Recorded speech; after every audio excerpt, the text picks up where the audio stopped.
vă supărați, să rămână. Știți Sărămâna. cumva muzeul unde este? Înapoi. Cam cât de înapoi? Cam cât de înapoi, că și doamna ne-a zis mai în față și cred că am trecut de el. La școală? Chiar la școală.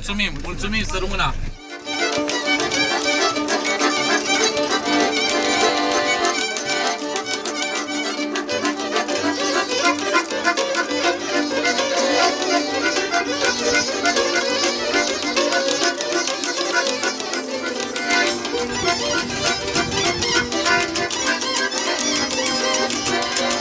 Lucrată, domnule. Dumneavoastră cu ce Da faci? și mie o secundă, să o Stați aud și puțin, tu eu. acordezi. Ia, acordează.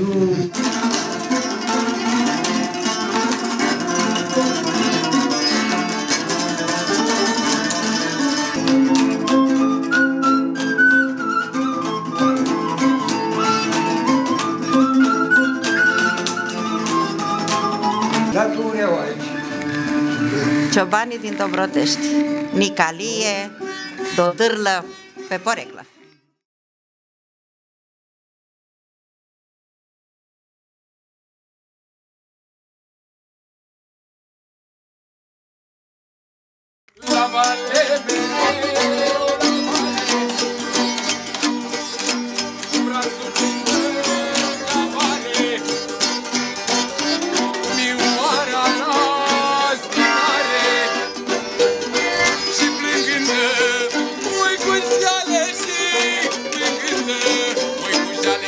Eu o să fac o masă din tot ce am coleg de aici, de pe la voi, din Dobrotești.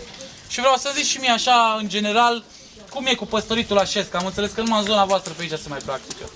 Da. Deci una dintre cele mai mari probleme pe care le are ciobănitul la șes este suprafața ca izlazul este foarte mică și la nivel de comună este foarte multe animale. Nu se mai găsesc oameni de ajutor, adică Nu mai vrea lumea să muncească la... asta e clar, la bălegar în niciun Ca caz. la cioban, nu se dă meseria asta, nu se lasă mai departe, nu se moștenește, să zic așa.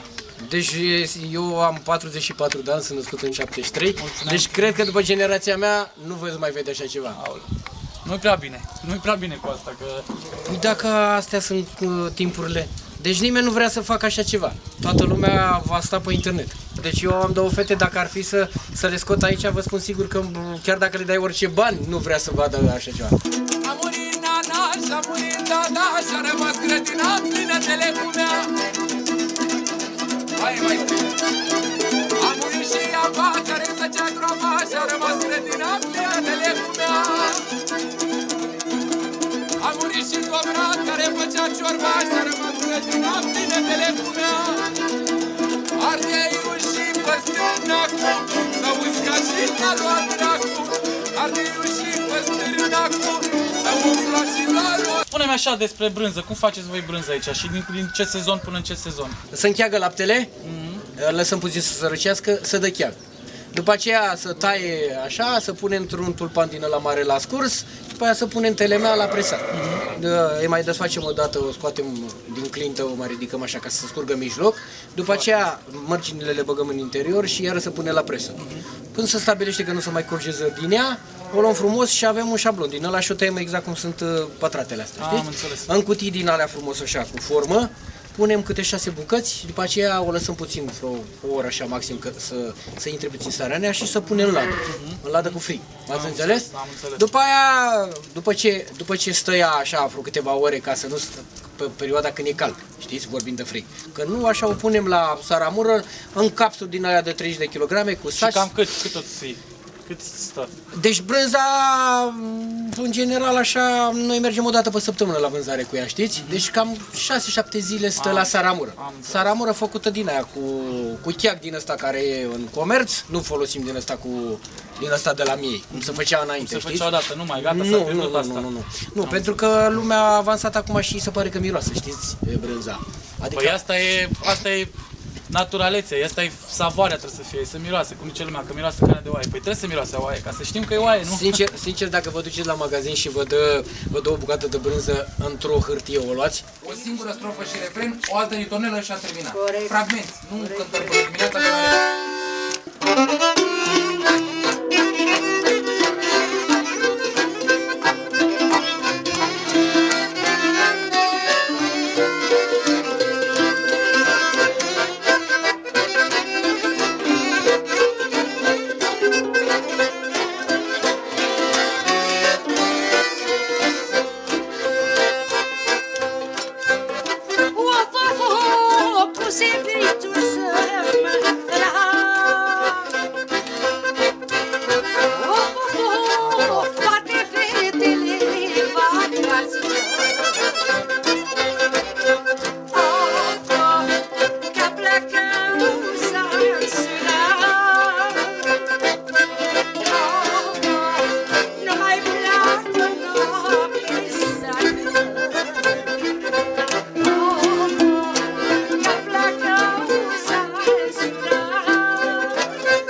foarte frumos cuptorul. Da, Este făcut de voi? noi îl facem pentru că e super pâinea. Adică pâine din comerț nu ține de foame, drecule. Asta mănânci de dor, zi, nu mănânci toată ziua, drecul, la pufuleți, că la pâinea din comerț e pufulete. Exact. E rar să Și mai vă faceți voi și pâinea și totul aici. numai aici.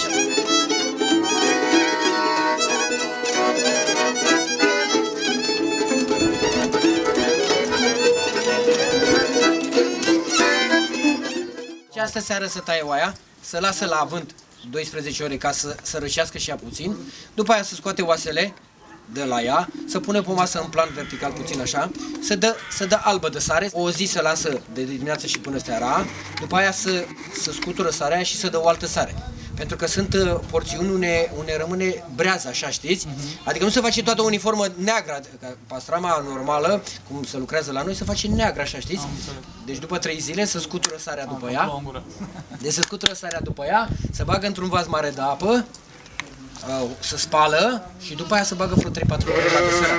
În momentul când gustăm din ea, să vedem cum este, știți? Dacă se vede că e totul sărată, că sunt ea, cum să vă zic eu, exact ca brânza. Deci brânza dacă se bagă la rece, chiar dacă pui o găleată de sare pe ea tot nesărată rămâne. Dacă stă la căldură, se topește sarea și intră în ea. Așa e și pastrama. În momentul când e cald afară, intră sarea în ea. În momentul când e cum e acum, știți, la 7-8 grade, nu se topește sarea și rămâne ca un fel de peliculă, așa, îngheață, știți?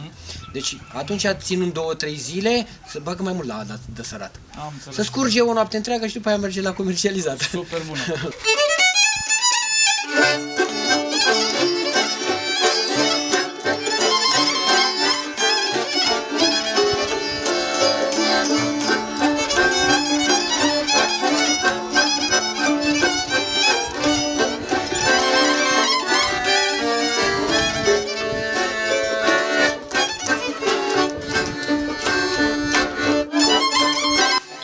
Țarița, am venit la matale acasă, eu n-am mâncat și încă așa bună. Serios. Deci poți să buși. Eu o las un pic la sare și dacă le fac usturoi mai mult cu sare și o așez în borcane. Și scot în borcane când vreau și o fierb cu un pic de zamă și cu usturoi. Nu mâncăm acum. Și la vară dacă vreau, și la vară scot în borcan și fierb. Am ținut din aia de acum până aproape la Island. Și cu ce o dai? O dai cu boia? Cu boia, când am fiert-o, n-am găsit nici boiaua, că era pusă de Florina. Și când a venit, apoi nu era boiaua. Păi, era boiaua, dar dacă eu n-am cătat pe de rândul. Dar e foarte, foarte bună și îmi place că ați lăsat și un pic de carne când a fost în așa porcul, are super, super gustoasă. Și la fiert am fiert-o cu zamă de varză și cu ghei. Eu fac un meniu la București de degustare, se zice, și o să fac mai multe preparate și vreau să mă inspir din ce faceți dumneavoastră în zona aici. Din găină. Din găină, asta e foarte mișto. Găină de curte. De curte, da. Așa. Nu cumpăr asta. Nu, nici pui nu cumpăr. Nici pui nu cumpăr. Mamă, cum arată.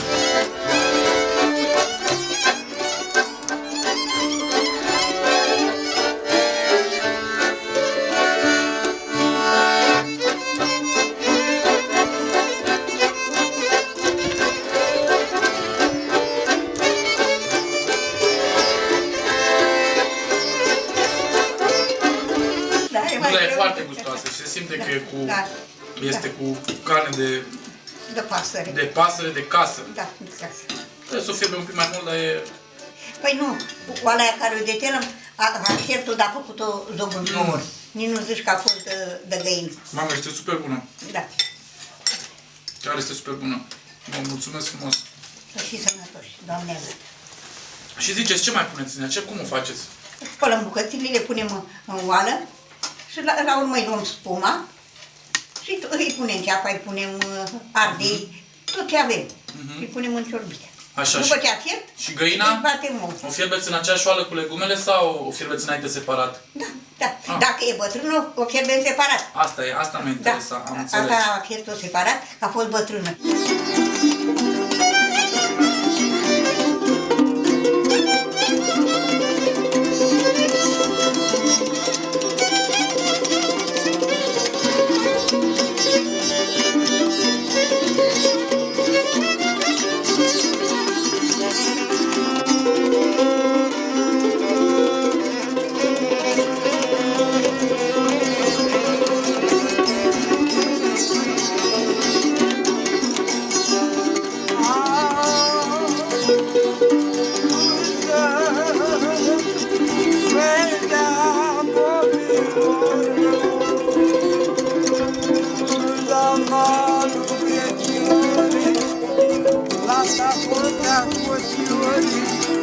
la papul mai alală și cu luminița groasă s-au grăbit Anica în casă. S-au grăbit Anica în casă, apare plouă și bate, apar plouă cu bășini mări, sau băieții sau pe brâncii cu căciulele de uri. Frate, frate, mămășoare, lăsate vere pe spate, că n-are duși pe toate, că n-are.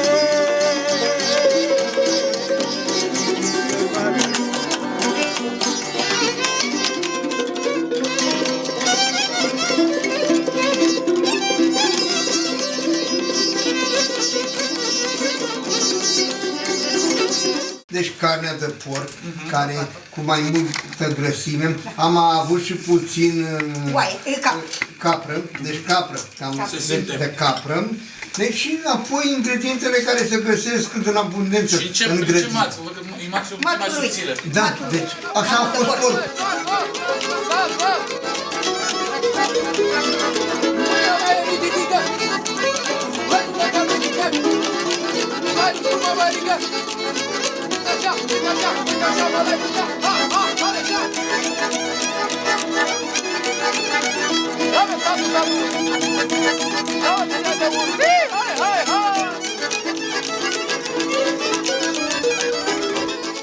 Facem pâinica. Apa călduță? Apa călduță. Ați pus și sare, nu? Am pus și sare. Foarte... Foarte bine. Vreau să spune și mie ce e ăsta. Ea e cruce, dar îi zice pistornic. Pistornic. E o cruce, dar este ruptă. Păi, A fost... da, a căzut și i s-a rupt acolo. Am înțeles. Și cu ce semnifică acest obiect? Ce faceți cu el? Când moare cineva și le-a neglijit sau fără lumânare, îi se face o prescură. Și se pune pistornicul ăla. Ai un fel de ștanță, un fel de semn. Și văd că scrie aici, este din 1926. Da.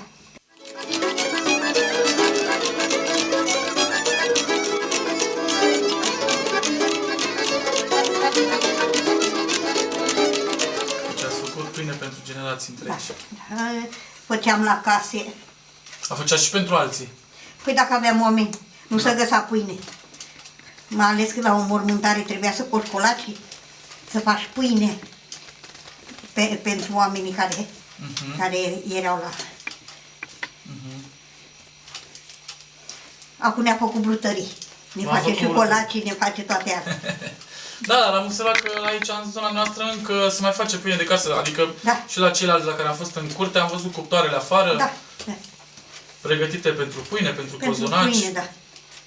Deci lumea încă Păi noi nu face. prea facem alea electrice. Că pe asta o coși cu gunoi. Cu un cocean, cu... Nu mai consum curentul. Aici așa, floricelini. Exact. Și când ne ducem pe ea la biserică, asta o desprinde și se face grijanie. Haideți!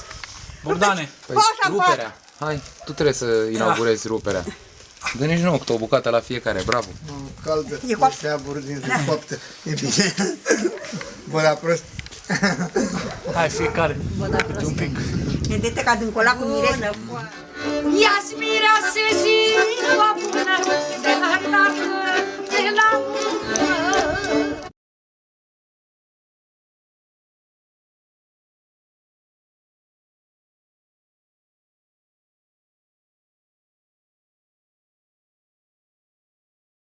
Ce zicea mesor să iau? Ce zicea neata? Iar adule nu prea avea, măi. Unde pătăra acolea, măi. Te-așteaptă pătuleata, măi. Te-așteaptă pătuleata, măi. Care dacă răspundea, lasă fie, cu două cruce, că tu vii așa să fie. Și tu vede comănacii, cu 7 porteri mă bate, le dau la, hai, le dau la.